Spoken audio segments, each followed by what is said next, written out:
there, and welcome back to Music That Doesn't Suck, the place we talk about, of course, music that is actually not terrible. And today we're going to be talking about one of the sacred cows of rock music. We're going to be talking about not only Pink Floyd, the legend itself.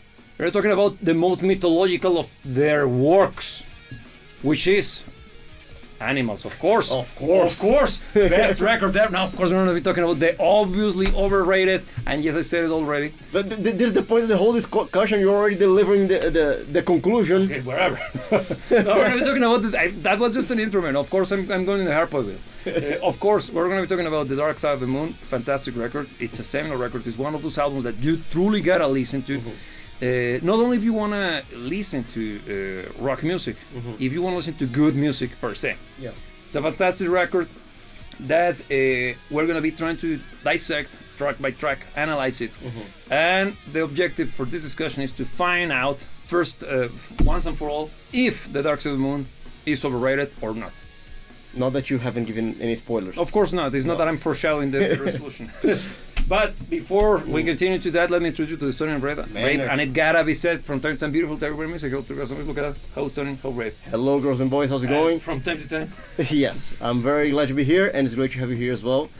So yeah, Dark Side of the Moon. Well, before we get to the Dark Side of the Moon, why don't you introduce us to today's mix? Okay, today's mix, actually, good point. Today's mix, I was looking for something in a desperate fashion, something, a drink that is overrated. And to be on topic. To be on topic, of course. And the one that came to mind was a screwdriver, which is the most popular vodka-based drink. And it's probably one of the most underwhelming as well. It's good, but it's underwhelming because it tastes like orange juice. Because vodka is not meant to have flavor at all. Only you buy a flavored vodka, of course. In this case, since I didn't have oranges, I came up with my own take. And since I am attempting to be better, instead of being a screwdriver, this is a craftsman. Get it? You get it? Get it? That was cool. Even the colors. That's actually coming out of his own suggestion. This is based on grapefruit. So it's an ounce and a half of grapefruit juice, fresh, recently squeezed. 2 ounces of vodka, half an ounce of triple sec, and a quarter, very important, just a quarter of grenadine. And it tastes like this. Something. It's actually getting better. I'm less disappointed than I expected to be. Yeah, I can say, because this is actually right out of my the rear. Since I didn't have enough ingredients for a proper drink, I did the. Have you ever seen that one? Flaming Homer. The episode from The Simpsons that he creates his own cocktail, which involves. I can see that it's garnished with some ants. We don't talk about that. That was an accident. Is that optional or was part of the recipe? Because you created the drink, now you have to say the proper recipe. Now you know that this is non-vegan. Okay, so let's begin. Dark Side of the Moon. Okay, so Dark Side of the Moon. First, general an overview of Dark Side of the Moon. There's quite a lot to be said. Because honestly, it's an album that exists as a compendium of music, but it's quite a lot more than that as well. Because there's quite a lot of mythology surrounding it. Including the Wizard of Oz. Including the Wizard of Oz, which is something that we also have talked about before as well. She's BS, but whatever. But the thing is, there's quite a lot of mysticism surrounding the album. But I would even use the word myths. Because it kind of got this mythological status, don't you think? Because don't get me wrong, and everything we're about to say is coming from someone who appreciates the album and considers it to be a great piece of music. Okay? But does it deserve this amount of praise?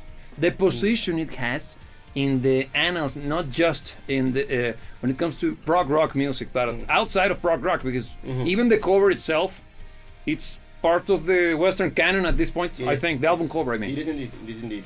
We're gonna get to that in a moment because that's also a whole it's huge. Of worms. But regarding the question of if it deserves this high praise that it gets, I think that taking into account that it's not even the best drummer in the Beatles, it's not even the best album by Pink Floyd. 100%. I think is a little bit overblown. Not because it's bad, because I actually love that album. It was one of the first great albums that I enjoyed. Could it be that a good chunk of the praise and the love for the album comes from it being probably the first time that somebody listened to an album that wasn't plagued with filler tracks. I'm just asking. It's possible. It's possible. Because you got me to thinking about that particular point. Because in my case, I probably got to it way too late. Because I was already a jazz fan. Were you? Before listening to Dark Side of the Moon? Yes. That's unusual. Because for me, Pink Floyd was Animals. You listened to Animals before the Dark Side of the Moon? I did. How did that happen? I did. I didn't have money. And Dark Side of the Moon being popular meant that it was pricier than Animals on which you were here. So you went for Animals first. Actually, the first one I got was Metal. For real? So like, this is badass. And then, okay, which one is the follow-up? Dark Side of the Moon. Kind of expensive. Okay, whatever. So I'm gonna skip that one for now. So I went for, this is harkening back to the dark age of when we used to buy CDs, probably just to check out some CDs that I bought recently. Right there. But yeah, then I went for Animals before I even got Wish You Were Here. And then, of course, I knew clearly Money. Yeah. I knew, of course, Wish You Were Here. But I skipped those two albums because I went from Metal to Animals. And then I bought Pulse, the live performance. And in that one they play Dark Side of the Moon in its entirety. That was actually the first time I listened to Dark Side of the Moon start to finish. Live. So the first thing I noticed. Not the best way to be introduced to the album. No, because that particular performance, even though it's fantastic, they already have it down-tuned. Because, well, it's like 20 years later, and David Gilmour is not necessarily a gifted singer. You know what I mean. Don't attack me. It's the truth. It's the truth. The truth, yeah. He does his job fantastically well. Yeah, but he's a guitar player, clearly, man, because he's insane as a guitar player. Incredible. But, coming back to it. From there, being the hipster I am, the first time I actually listened to The Dark Side of the Moon on its entirety, the OG, was on vinyl.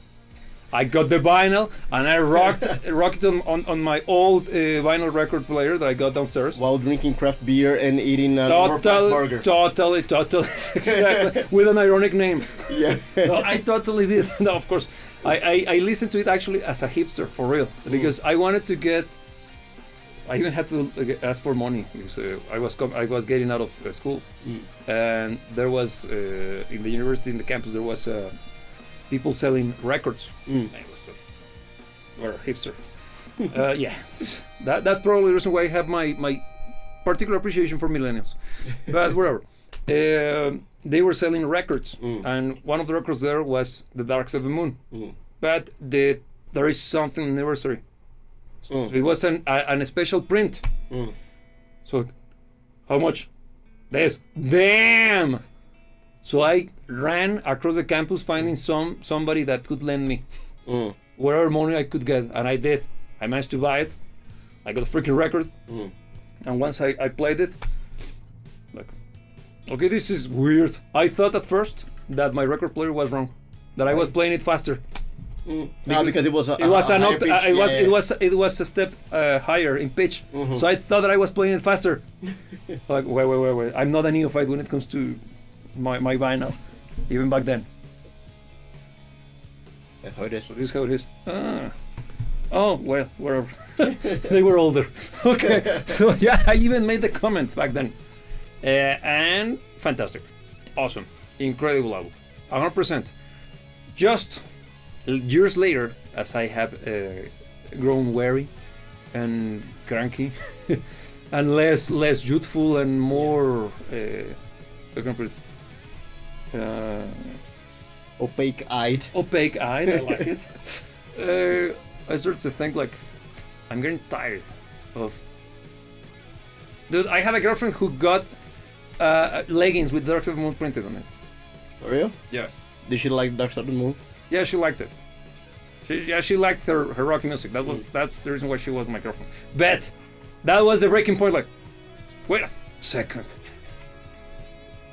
Now, do they fly? No, I'm trying to do the meme from Star Wars. Do they fly now? No, they come in leggings now. Like that was the point. Like, wait a second, this could be a little bit overrated. Yeah, that opened the can of worms. What was your experience? After mine, I don't think it's gonna be as colorful as mine. Probably. Probably not. Especially because I came across the Dark Side of the Moon early on in my musical journey. As I mentioned, it was one of the first good albums that I actually got a hold of. Which was the previous album that you had in mind when it came to your experience to listening to an album? Comparing to the Dark Side of the Moon? Yes, like I'm asking for the experience of listening to an album from start to finish, because I think what shook you was the fact that nothing sucked. Yeah, but the thing is that even though it was early on, I don't know, early teenage years. Yep. It wasn't my first foray into Pink Floyd. I actually got to know Pink Floyd through Division Bell. No, through Wish You Were Here. Oh, way better album. Yes, it is a better album than Dark Side of the Moon. Yep. Yeah. No, said it. It is. It is. So I already was into the concept of albums. Okay. It wasn't the first album that I listened to, but even though Wish You Were Here is an album that actually has better songs, in my opinion, I feel that The Dark Side of the Moon is a better album when it comes to the correlation of the songs, because it's an album that is written as a body of work. I agree. The entirety of the thing. I agree. Even though to some degree the same can be said about Wish You Were Here, I think it applies way more to Dark Side of the Moon. Yeah, Wish You Were Here feels a little bit more disjointed.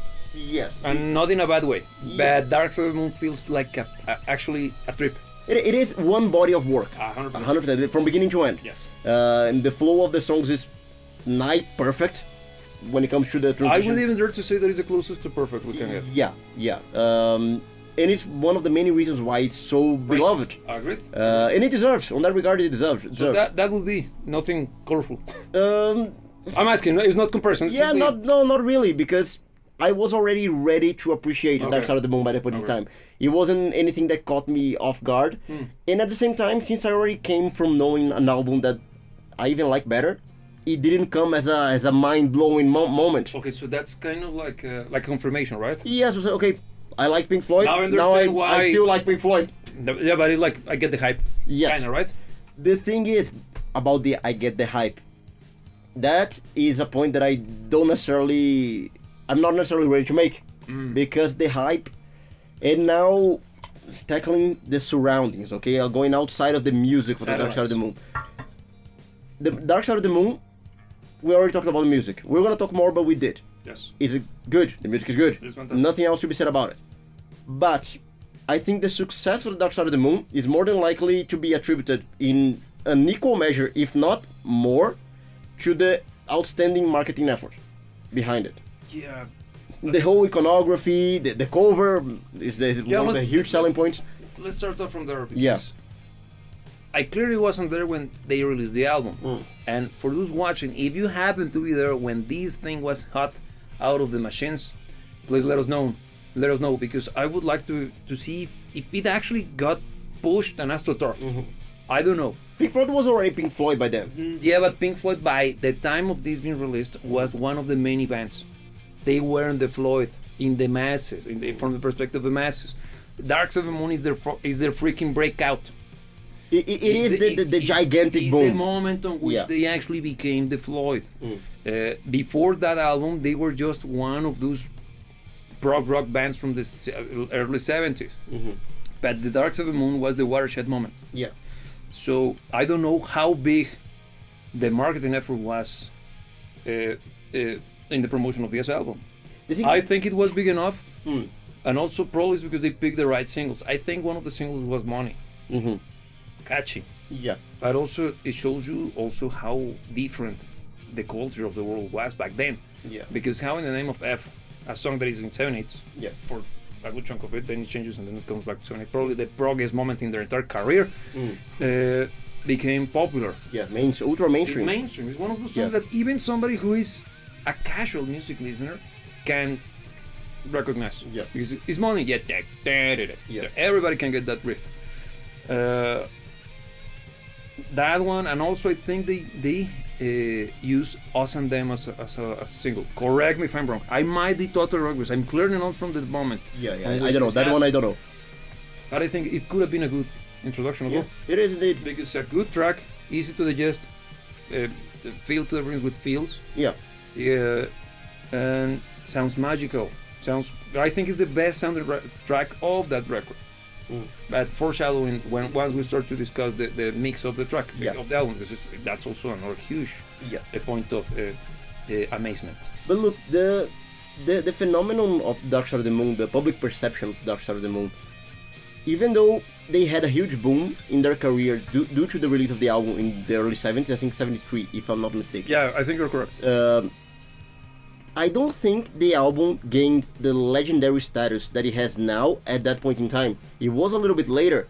It was already due to interactions, even on the I think it was on the early days of the internet that it actually gained the mythological status that it has now. I don't know. I think that's when it became bigger than Jesus.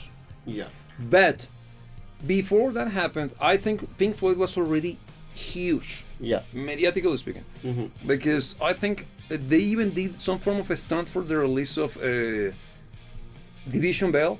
They even had some form of they even used the internet. They used early email stuff. I'm talking about Jurassic Park level of internet, for real. First Jurassic Park, okay? Probably the only Jurassic Park there is, actually. Early 90s stuff. I think they even had some form of fetch quest in the real world, using magazines and the internet, and stuff like that. Very, very cryptic. As part of the marketing effort behind that album, because at that point Pink Floyd was already that kind of... The whole thing of Pink Floyd being intellectual, and it was already established back in the late 70s probably. And I think it was due to the photo ops, not necessarily Dark Side of the Moon. Because Dark Side of the Moon being the huge financial success that it was. Yeah. And the great delivery of the next records, which you were here in particular, being interesting to see, because think of you being Pink Floyd back then, right? We just released probably the only chance we ever got for being successful, financially speaking. We did it, and we knocked the ball out of the park. Now we got the pressure of the labels and the people who allow us to do what we're doing right now to come up with the second one.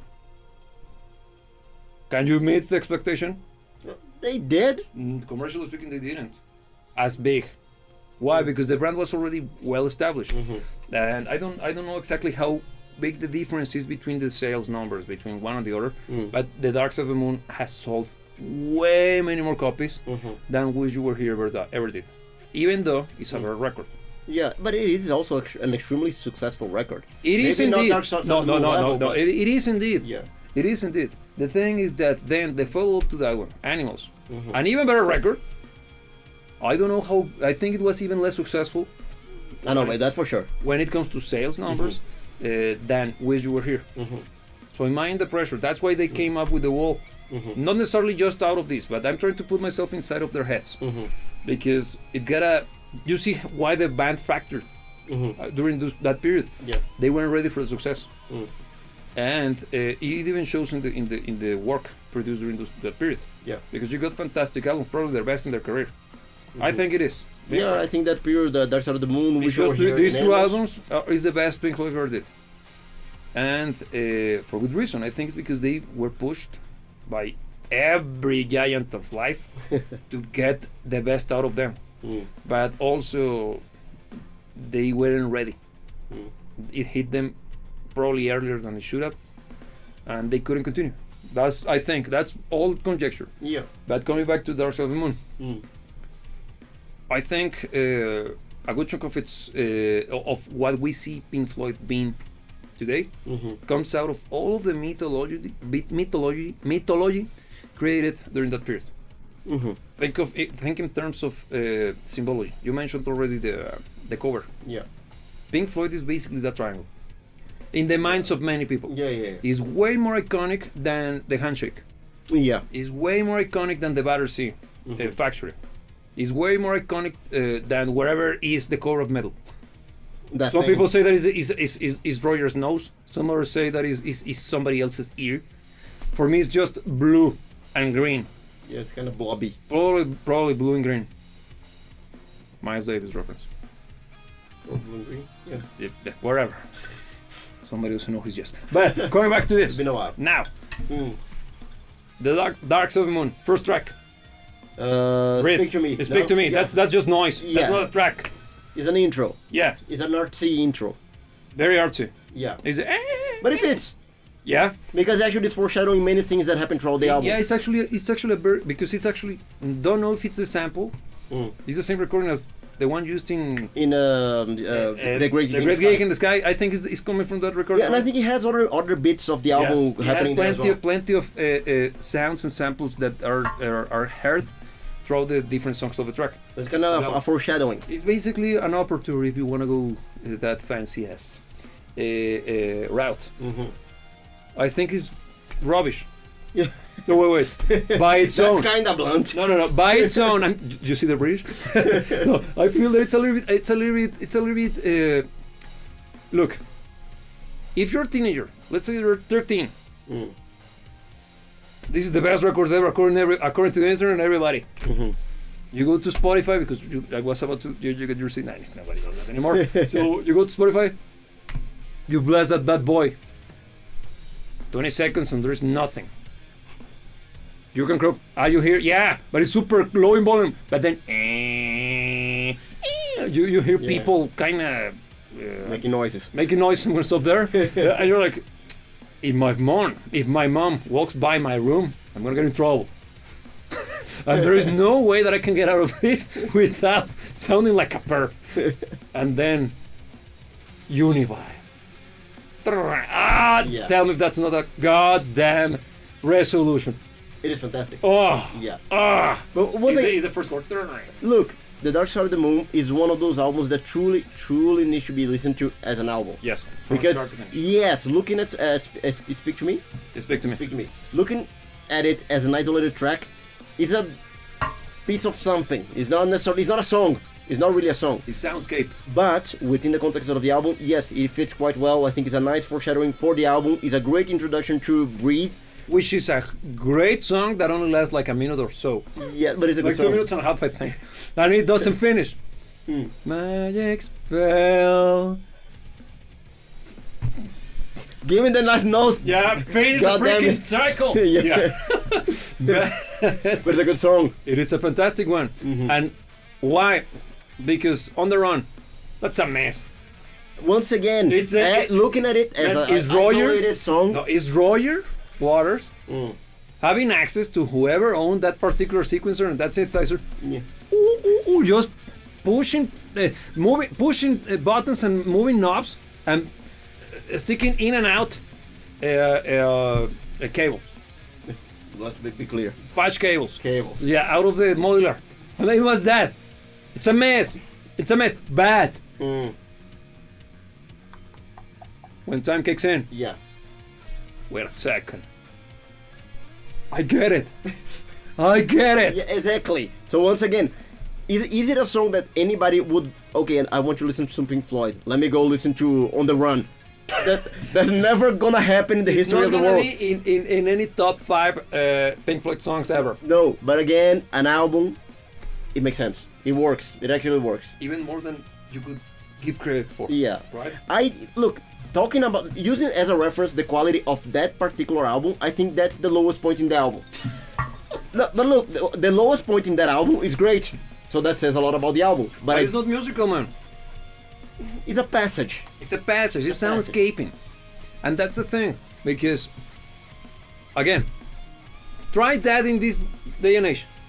Releasing an album. A conceptual album. Yeah. First and foremost. Secondly, an album which its first track is just noise. Yeah. Followed by a badass, beautiful song that is not fast-paced, doesn't have a chorus, and doesn't have any form of hook. For it to end abruptly, non-resolute, to let you into a mess of a sequencer that goes nowhere, and you already spent like 10 minutes listening to this. No, like 7. Yeah, a little bit less, yeah. Man, you couldn't find a harder sell. The fact that it became the success it was, it's beyond me. But look, Because I, for one, I can't imagine living in a world in which the IQ is that big that people will wait. I see the value of this. Yep. Little by little, and then, bah, I would have loved. Look, this is a little bit of a concluding thought of mine, but we're gonna explore it a little bit later as well. But I think that The Dark Side of the Moon is probably the most accessible something philosophically deep can be. Or surface level philosophical. Yeah, but I think It's a perfect entry point. It's the most commercial with something with that can be. Commercial being a good word in this case. Yeah, Yes, exactly. not sell out. Yeah. Different. I get you. Because it is an album with depth. It's not mid-wit. It's an album with depth. It has depth. The philosophical concepts explored throughout the entirety of the album are very meaningful concepts and explored in a way that even though it's gonna be more understood by some than others, Yeah. it's something that is universally It's universally relatable. appealing. Agreed. So it has depth. That's a given. Yes. But it's packaged in a way that is artsy enough for it to explore that depth, but it's also commercial enough to be mass appealing. Yeah. So that balance is exactly where they knock the ball out of the park. Yeah, because they somehow managed to do the Fleetwood Mac while being Pink Floyd, but while being close to Genesis. Yeah. Because Pink Floyd has been already the entry point for many people into prog rock, okay? Why? It's very accessible. Don't try to fool yourself. And I said that as a badge of honor, because it's very difficult for anybody who's writing progressive rock to be able to write prog rock that still sounds like prog rock, that is still appealing to people who are not into the concept. Yeah, being super mass appealing. In mass appealing, that's the toughest, I think, because finding that sweet spot between the I'm trying to avoid using certain buzzwords, like trying to find that sweet spot between being commercial enough, but commercial is not the word, you get me, attractive or easy, because the thing is that every word that I could use could be misinterpreted, but you get me. Yeah. So yeah, it's amusing, right? It's amazing, sorry. It's amazing because just thinking about what kind of idiosyncrasy was withheld in that period of time that allowed people great. such as these guys coming up with such a mess of an introduction for an album. Yeah. And I say mess as something beautiful, okay? Yeah. But it's messy. Yeah. To be the success it is. Yeah. And it's now part of the Western canon. It is. It's that important. Then, after the, and that's something that has always been kind of like a topic for or a discussion point for me. Dude, the entirety of the album is quite accessible. But the introduction, It isn't. Yeah. why? Why? I'm not. It worked. I'm not questioning the success. Yeah. I want to understand how they managed to pull it off. But on that regard, I think that says more about the Culture? the people at the time, the culture of the time, zeitgeist. than their decision of making it like that.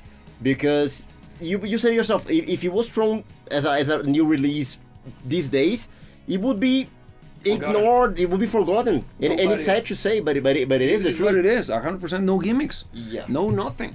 So let's continue with the album. From there we go into probably one of the most popular tracks after Time, the Great Gig, Yes. which involves everybody but David Gilmour. Yeah. Actually. But it is a remarkable track, and of course the remarkable point about it is the vocal performance. Yeah. Was Remember the name of the girl? Claire Tori or Claire? Yeah, Todd, something like this. Please correct us in the comments. Yeah. But yeah, actually. Fantastic singer.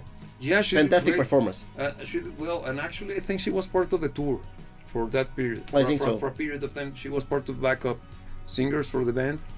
Because after the success of the album, actually they managed to actually pull off most of what you hear in the record live.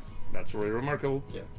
There's There's a piece of lore that I particularly think that is bullshit, but whatever. somebody that knows better might be able to confirm. The thing that they bring people to talk No, about their alcoholism. No, that's that as well. But regarding the girl's performance on that song, because it is said that they got into the studio, she didn't have a melody line to follow. Yeah, I know. And he said that Yes. they told her, think about that Yes. and sing.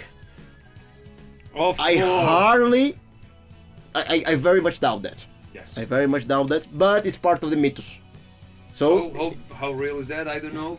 But I, for one, agree with you. yeah, if anybody has more information on the veracity of the information, please let us know. But honestly, I don't buy it. Yeah, because what I know to be true is that they brought people in from the studio working there just to drop some comments regarding that. Is the spoken word you hear during the track. Yeah. It's just random people from the studio passing by. Yeah. And it's those kind of artsy touches that were well played on that album, because I don't think they overdid it. Yeah, because it brings us into the huge elephant in the room. Alan Parsons. He was the producer for the album. I'm gonna make the question because you can use the answer to elaborate on everything you're gonna say. Yeah. How much of a role or how big of a percentage would you attribute of the success of the album To him? to Alan Parsons? Good question. I think that Wish You Were Here and Animals proves not that much. In the sense, if we talk about the quality of the music, because Pink Floyd proved themselves to be great songwriters, or confirm it with the continuation of their work. Successful, not as successful as the Dark Side of the Moon. That was by far their biggest hit. How much of the success now could be associated with Alan Parsons' involvement? Probably a lot. Because if I use his first foray into his solo career, Eye in the Sky shares many similarities, and it's a wildly successful record. Yeah.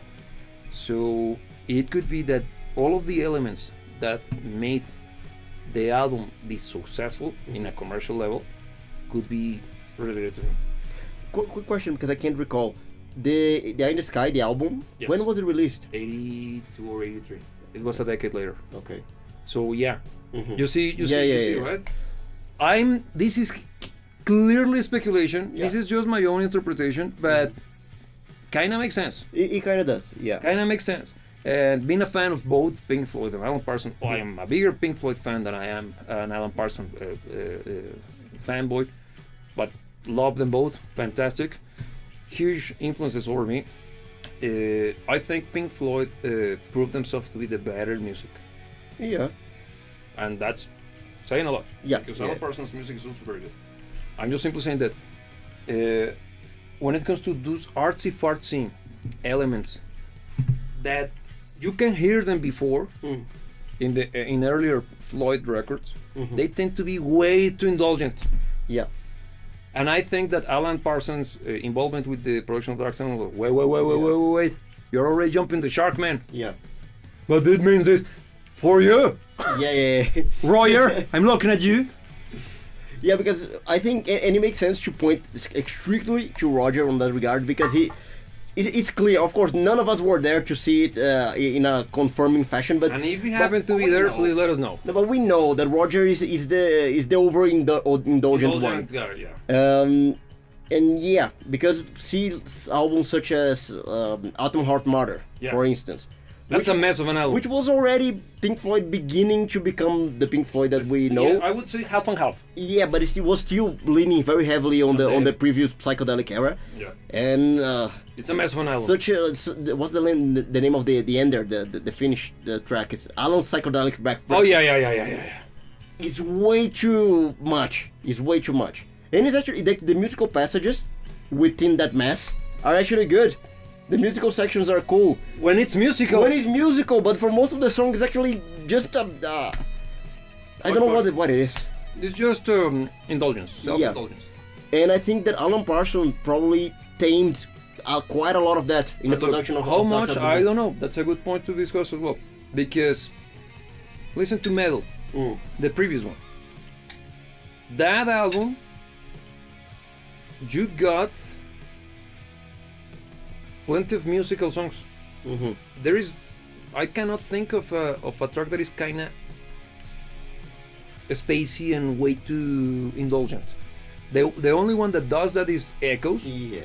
But that particular point, and for those of you Echoes troopers, you know exactly which section I'm talking about, the one with the seagulls. But you're commenting on a song that the first thing that you notice about the song is the fact that it has over 20 minutes, and you're gonna say that that's not. In that regard, what I'm trying to say is that probably they also started to mature in that regard.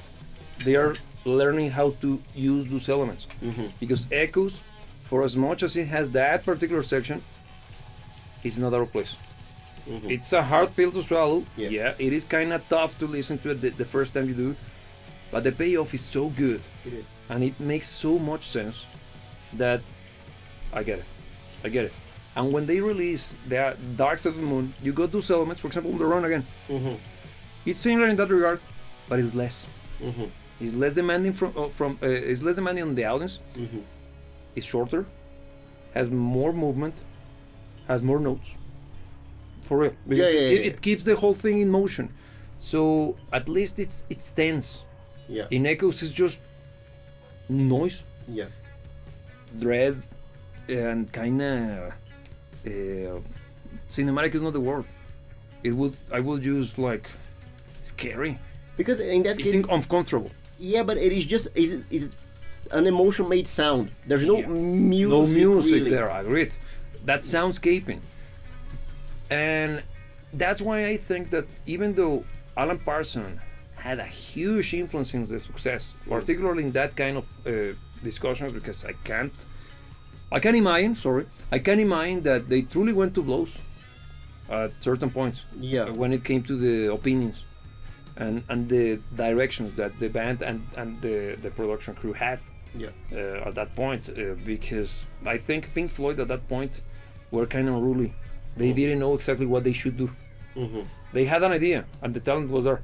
Mm-hmm. But the Dark Side of the Moon is the refinement, is the moment on Yeah. which, and it's even the watershed as well, musical speaking, because when you look at everything before, I prefer to use metal as a watershed moment for them, but it still is not the Dark Side of the Moon forward.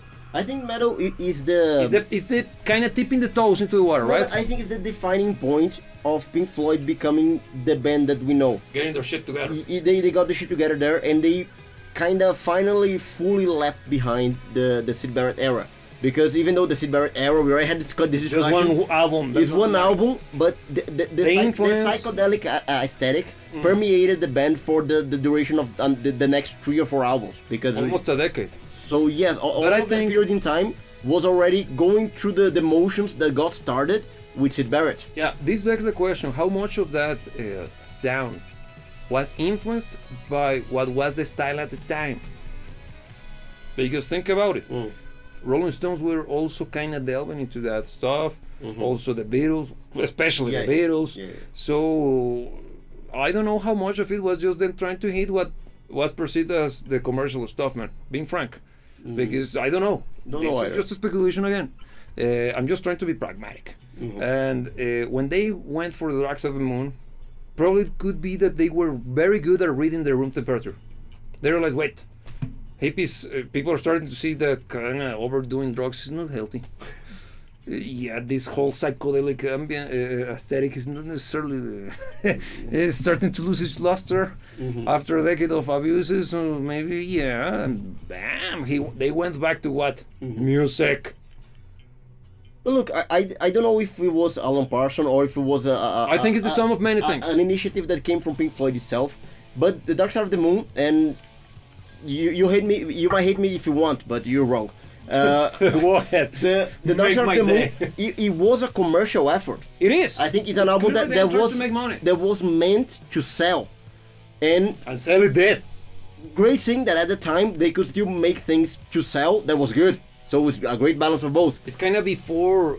It's the point on which we could have good things. We could have good things, yes. We can have nice things anymore. Not anymore.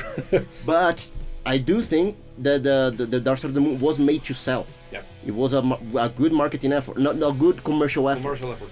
How much of that came from Pink Floyd itself, or how much was maybe the push of the label, or even Alan Parsons as a producer? In my particular opinion, I'm gonna use the follow-ups again. I think it was the Floyd already doing what they knew they could do. Just think about this. Metal again. I'm referring back to that one so much because it's the previous album. You can still hear. You can already hear. Sorry, the sound of the Dark Side of the Moon in that one. Hints. Yeah, but Yeah. quite clearly. Yeah. Particularly in Echoes, not in the openers. For example, Saint Tropez. What the hell is that? It's a fun track. I like it, but it's like. This is kind of high on everything. But it's not Pink Floyd-y. It is. Kind of- But man, the other one the one that ends with the chant from Football Team. What's the name of that one? I just forgot. You know which one it is. Is Oh, Very damn, honest. that one. Yeah. Right now it's a read out of my memory. But Echoes clearly sounds like the Dark Side of the Moon. Mhm. Everything. Yeah. Everything. And when they release the Dark Side, yeah, you get a clear, super condensed, defined, and great sounding concept.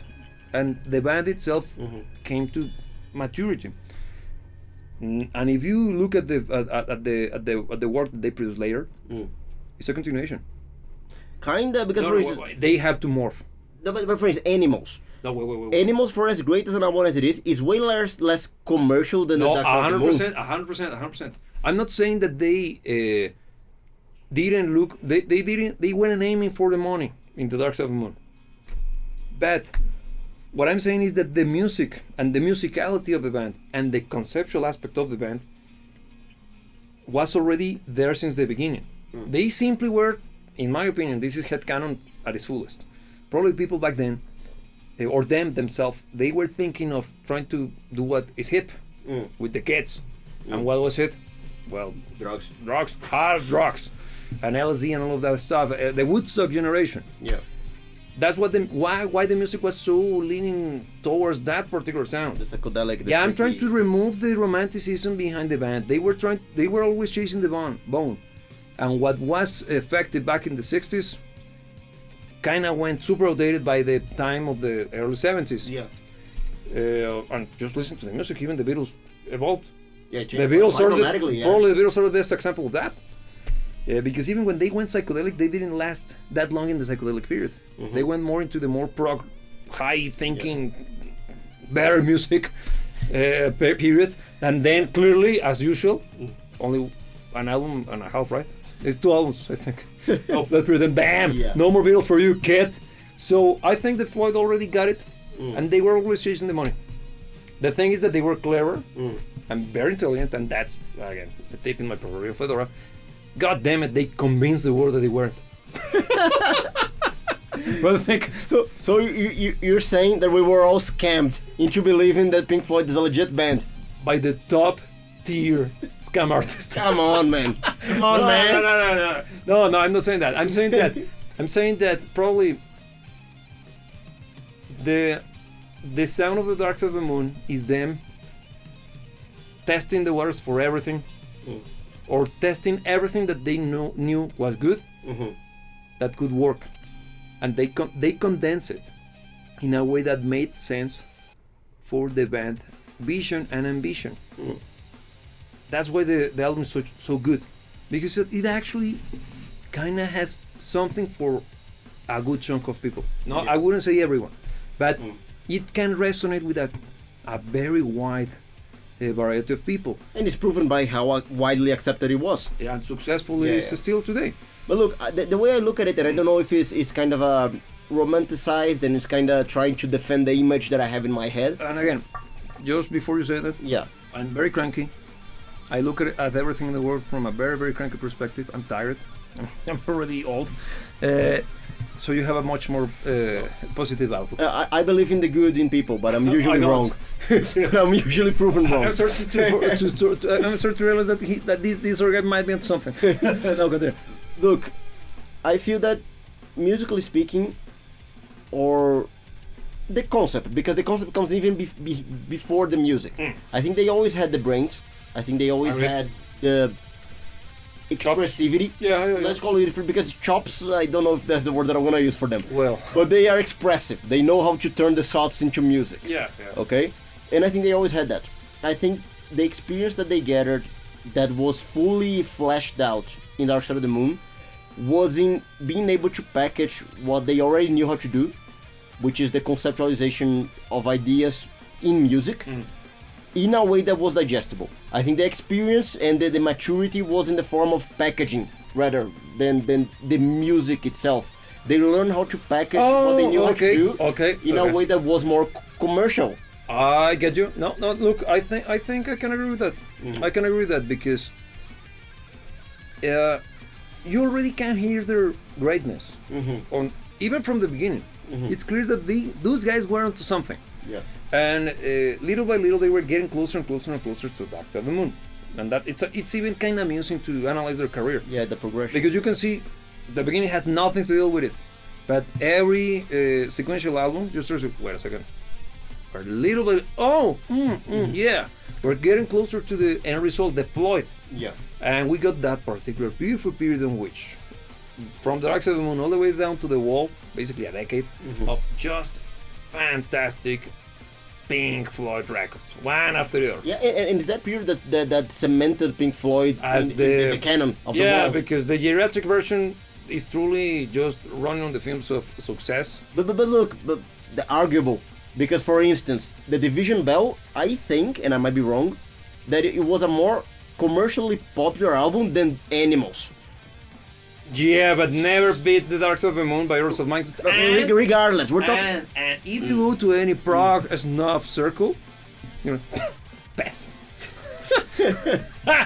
But who cares about what prog snobs think, other than themselves? Prog rock. Tell me. Prog rockers, and you need their approval, otherwise you're a pleb. So, peasant. a peasant, a filthy casual. So, no, but look, coming back to that now, let's Yes. finish it off. Where do we stop? The Great Gig, Yes, right in the followed middle. by freaking money, isn't it? Is money afterwards? Yes.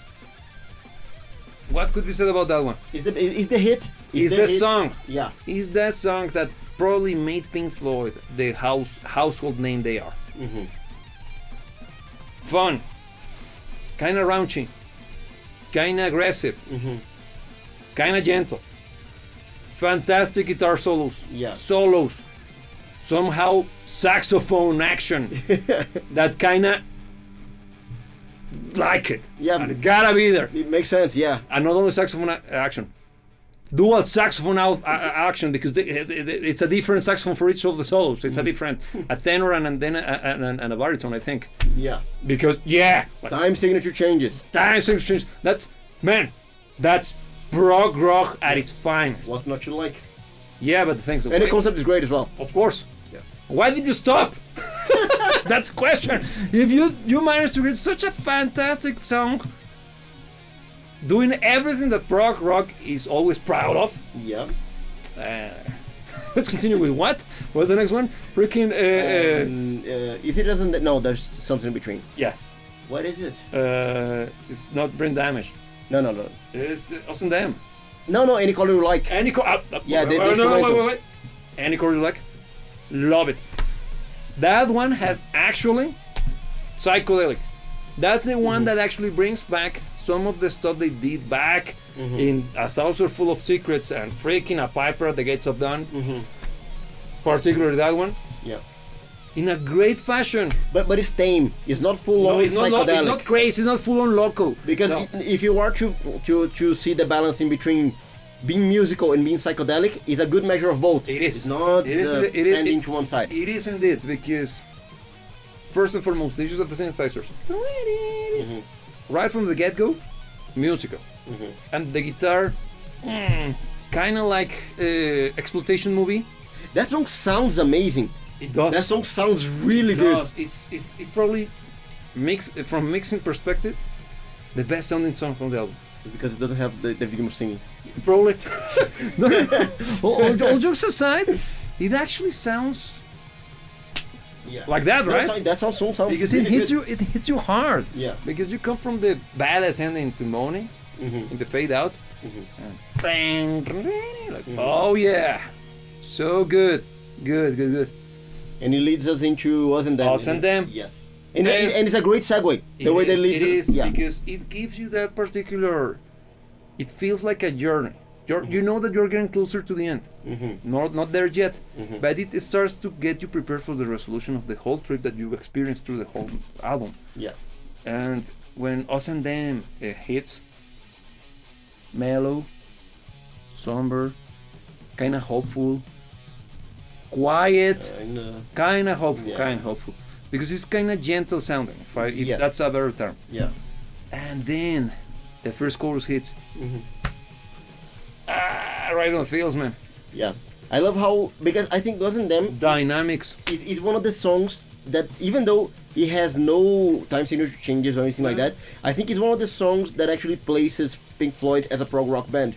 Because I think the use of the dynamics, the way that the chorus kind of explodes, compositionally speaking, even though it's a self-contained song, it's not Kind of simple. it's not a super expensive song when it comes to composition, but it's, I think, when I think of why Pink Floyd is prog rock, because there are many reasons to think that they are not. Yeah. Uh, Even Barbara Streisand. yeah. Of course, you have the usual suspects like Echoes or Money, which have more clear... Dogs.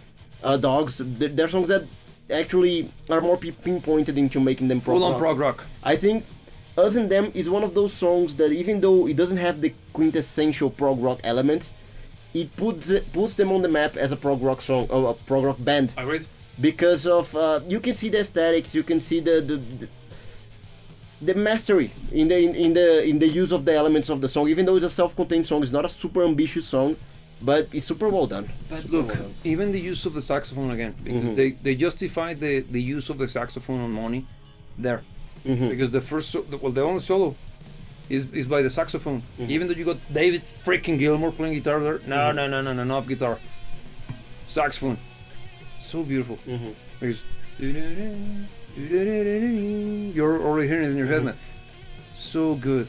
Yeah. Because he's, and then with Yeah. ah, so good. When the song grows, it's Ooh. awesome. And the use Awesome. of the choir, the gospel-like choir is just exactly. It propels the song Yeah. to the next galaxy. Like, fly with me. I'm going with you already. Yeah. You see what it is? So, I follow you. So yeah, such a great. It doesn't work as well, but yeah, so good. It is. Which lands because it feels like landing. Yeah. Brain damage. Kind of like a crash. Yeah. Because that song is crazy, man. It sounds like, Yeah. and actually that's the first song I ever listened to, besides Money, of course. I'm probably even before Money, from Dark Side of the Moon. Yeah. Yeah, like, the hell. Because it's kind of a weird song. It's a weird song. Yeah. I liked it. Because I was familiar with Another Brick in the Wall, because obviously. Yeah. And when I listened to that one, being from, I did my research. Where does this song come from? Dark Side of the Moon. How is this the most cheery song ever? Because it's not a bad song. I liked it, but like, kind of difficult to truly see this as great. It's not a stinker because it's not a bad song. But compared to the rest, does it also hand a candle? Look, I think the build up to the song and what it delivers when it comes in the album is very good. It's very good. I love it in the album, but as part of the album because I never listened to the songs from the album independently from each other. Yeah. I only listen to the Dark Side of the Moon. I don't listen to Us and Them. Because it doesn't make sense. It's kind of stupid if you think about it because most of the songs transition into the next one smoothly. If you don't listen to the album, they cut. Yeah. They simply abruptly end. Yeah. No good, man. Yeah, and especially because to me personally, I find that the highlight of the album, even again, taking into account that the album is entirely good, the highlight of the album, or the part that I like the most, to put it in a better way, is the very ending. I love the very last track, but Without brain damage. it's one thing. Because one yeah, thing. it is clearly one thing. Yeah. Because brain damage is clearly the opener or the first section. Yeah. The aperture once again, off. Eclipse. And I think the delivery, because Eclipse is a much more explosive track, and it feels like the culmination of everything. Even the drums are great. Yes, that was so condescending. Even the drums. No, actually the drums is the first thing that comes to mind because Yeah. Those are very good drums. The delivery that is Eclipse when you listen to the entirety of the album is fantastic. It's incredible. Once again, it doesn't work as a song, as a standalone song. It doesn't. It feels. It's short. And it feels without. How did I get here? Yeah, all of a sudden. It makes no sense as a standalone song. But when you listen to the album and you get to that point, the delivery is insane. Ooh. It's very, very rewarding. And even the fact that it's no more than 2 minutes. I think it's a Yeah. minute and a half. Yeah, it's super short. Super, super short. And it ends in such a high note. Yeah. And then, Yeah. boop, boop. Yeah. This is a good record. Yeah. No. Yeah. Yeah, my life is different after listening to it. Yeah, that's the thing, man. Because even though I think it's overhyped, AstroTurf into Oblivion, the case for it is very strong. Now, coming back to the question that started this conversation. Is it overrated? Is it overrated? I think. Oh shit. I think. I know it is, but I don't want to admit it. You see, that's it's the trick. It's what the Dark Side of the Moon does to you, because you're like, if you don't think of it, yeah, it's overrated. But when you go through it, like, yeah, but damn, it doesn't let you admit it. Because being frank, being frank, is it the best sounding Pink Floyd record? Sounding? I think it might be. Close to it. Probably it is. Yeah, no, because I think The Wall, with all of its scenes, great album, but that's a conversation for another day, because that's also a huge kind of worms, get it? Yeah.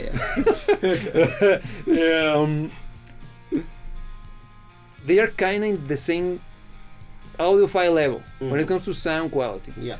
The thing is that the Dark Side of the Moon has that reality disrupting thing, field that actually stops you from seeing it in an objective fashion. Now, musically speaking, is it better than the rest? Clearly not. It isn't. No, that's factual. The thing is that, can you feel the same way? Not even after listening, after thinking and talking about it. If you talk about, for example, Wish You Were Here, which we have already stated several times that it's a better album. Yeah. No. Even, It doesn't have the... even Animals, but I think, which I believe to be, and I would even say that more than likely it is, objectively It's speaking. scientifically proven that it's the best Pink Floyd record ever. Yes, doesn't have that aura that the Dark Side of the Moon has. Because... And I think, sorry to interrupt, I think the Dark Side of the Moon is more life-changing than Animals is. For real. No, but for real, you mentioned, is the let me... You need to close up. Is this... Yeah! Listening to the Dark Side of the Moon is this. At the end, you're like this. If you're a kid, I give you that. The thing is that even as an adult, chances are that you kinda go like, I can't believe that a human being did this. Yeah. But it's not that good, man. But look, now my answer to the question, is it overrated? I won't even dwell on it. Yes, it is. But why can't I state it so categorically when I have been praising the album for the past 1 hour? The reality disrupting field. No, the issue is, all that we talked about here, all that we praised, it deserves this praise and more. But only a fraction of the people that tells themselves and the world that they like Pink Floyd would be able to hold this conversation. And that's the issue.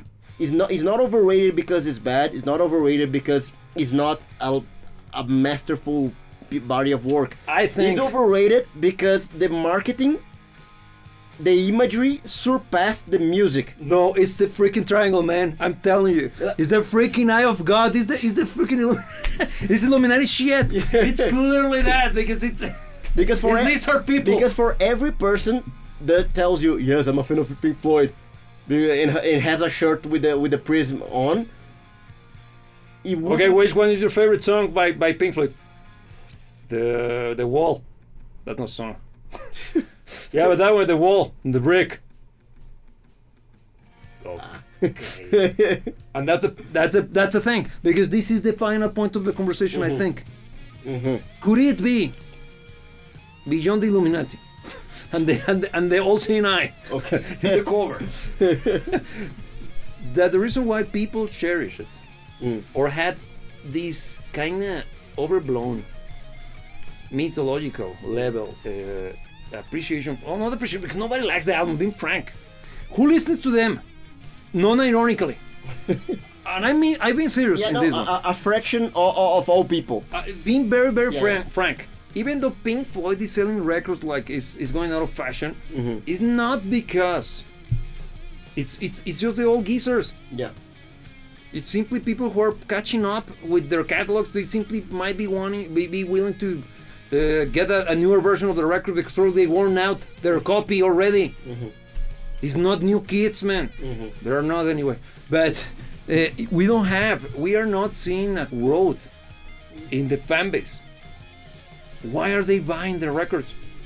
Posers.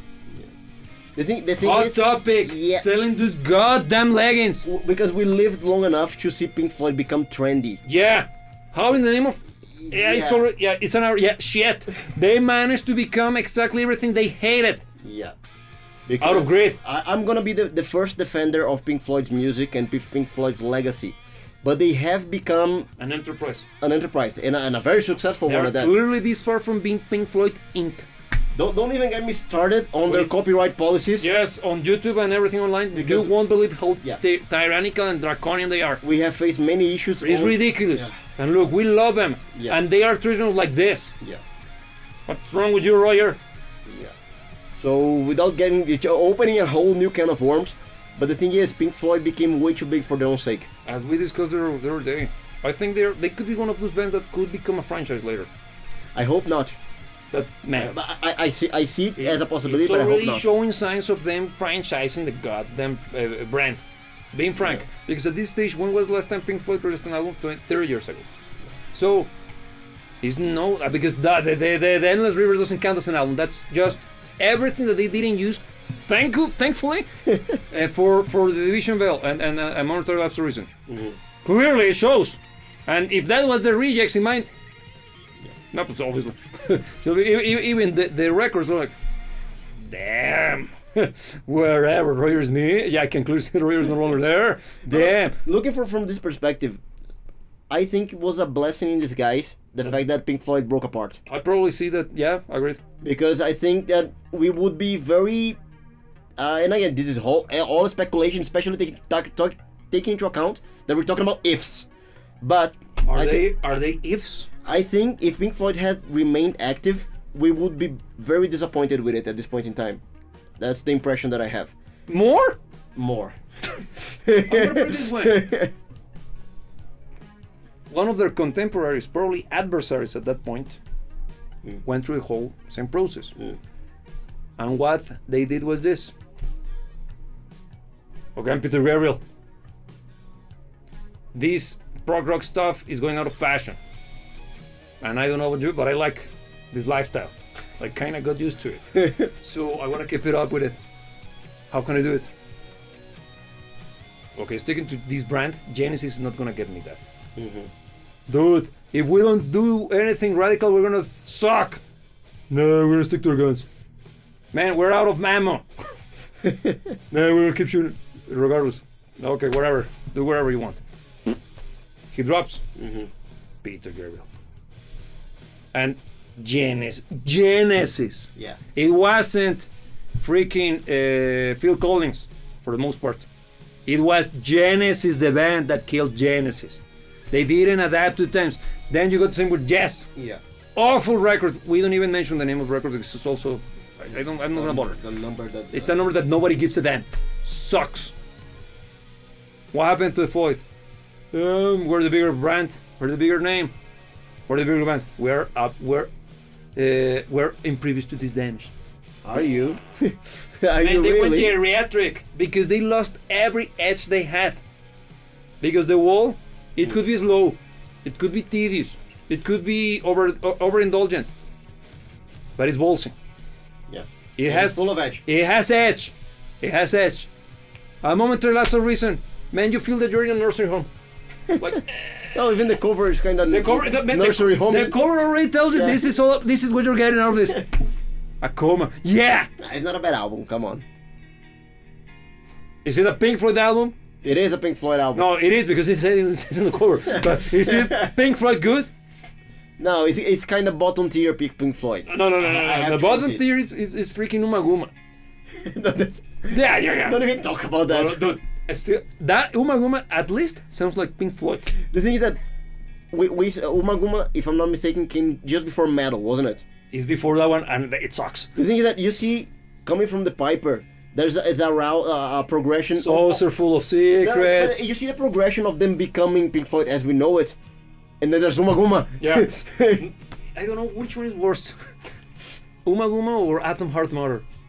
Now, Atom Heart Mother, for us as a mess of an album as it is, it has good songs. For instance, Yeah. I love Fat Old Son. It's actually a very good Pink Floyd song. You're right. Yeah, no, Uma Guma is a disgrace. I don't think Uma Guma has any redeeming factor, being No, quite it's honest. really, probably they were forced by the record to release something. Yeah.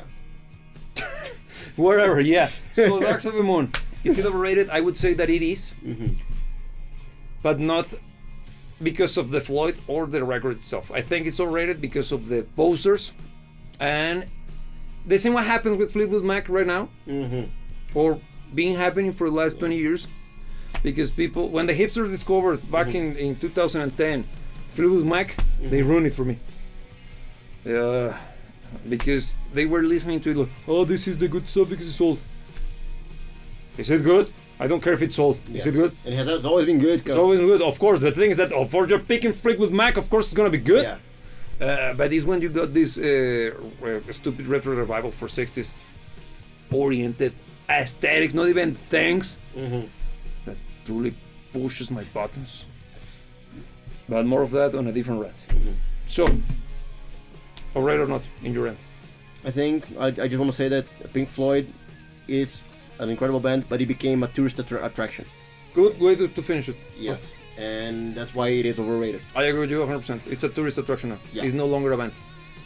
With that said, If you like to support this raunchy and terrible commentary on some of the most cherished bands ever, you can do it by following us on social media such as Instagram and X, because that's the best way for you to get in touch with us in a much more personal basis.